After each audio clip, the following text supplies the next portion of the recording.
teach my 19-year-old, again, talk to my daughter.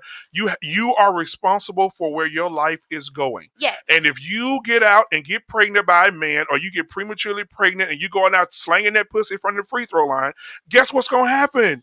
You're going to be sitting up here. You're going to have, and I hate this as I hate when women are the most dangerous thing for women, because what happens is women will tell a woman, girl, go out and live your life. So she's going to go out and live her life. She's going to fuck 20, 23, 27, 30, 35. Then she's going to get 40 and be like, damn, I want to get married. And the men that wanted you at 20, that wanted to marry you when you were 20, they no longer want you. They want the younger female. And so now a lot of women are bitter and mean and get on these platforms and get on YouTube. I can't find a man. They ain't shit. They ain't shit because you ain't shit pussy. Okay.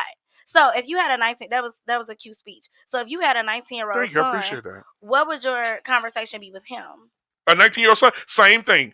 These women will trap you, son. They will ruin your fucking life. If you're going to be with a woman, so make sure you marry. Women. No, make sure if you want to be with a woman and you put your dick in a woman, make sure that you're prepared to marry that woman. So you would never have a conversation with him about what we were talking about originally, like the way you put your daughter on game. You would never have a conversation with your son saying, hey, lead with integrity. Don't lie to people. Don't be dishonest. Exactly. Don't manipulate. If somebody not fucking with you for you, then don't fuck with them. You wouldn't say that. You would just immediately go to fuck women? No, because I'm married, 12 years in, right? It'll be 12 years this year. I'm married, right? And so my sons have an example to see what kind of woman, and my wife to see what kind of woman that they want. Them about them? Every time I ask you about a man, you tell me about a woman. I'm asking what do you tell men about how to be a man? I tell my sons about sex. I tell them that when you meet a woman, make sure it's the woman you want to marry. If it's the woman you want to marry, you're going to be honest with her.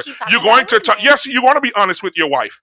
Right? I'm not telling him to go and fuck the half of England. I'm telling him that if you're attracted to a woman enough to fuck her, if she's good enough to hold her legs over her head, she's good enough to stand at the altar with you, son. If you're going to be with a woman sexually, marry this woman. Okay. Make her your wife. And you tell them not to run game on women too. Right. You have to run game on a woman you're going to marry. Okay. I was just making sure because so much of your narrative has been women. You know why? I'm wondering because I'm tired of seeing our black women. Because I'm tired of going to parent-teacher conferences with my son, and I'm seeing all these women line up down the hallway, stressed out, leaning over on the fucking wall because they don't have no man. They made a mistake 12 years ago, 13 years ago, had a one-night stand after the club, or fucked the dude that they said, oh, I can only just fuck him once. And now we have 70% of black moms that don't have a man, and these boys are being raised by women. And now these women have turned these boys into son husbands.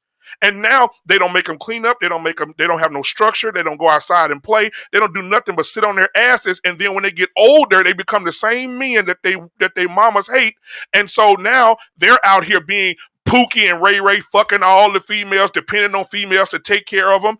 It's a shame that these boys are being raised by these single moms, and they taking up on the feminine characteristics of their fucking mama. And so what about the men who left the women? What about them? Where's their speech? What about the men that said, hey, listen, I don't want this child? Right, like I said. And she said, I'm still going to do it anyway. Right, but that's a small percentage, so let's not. That's not a small percentage. No, it's not.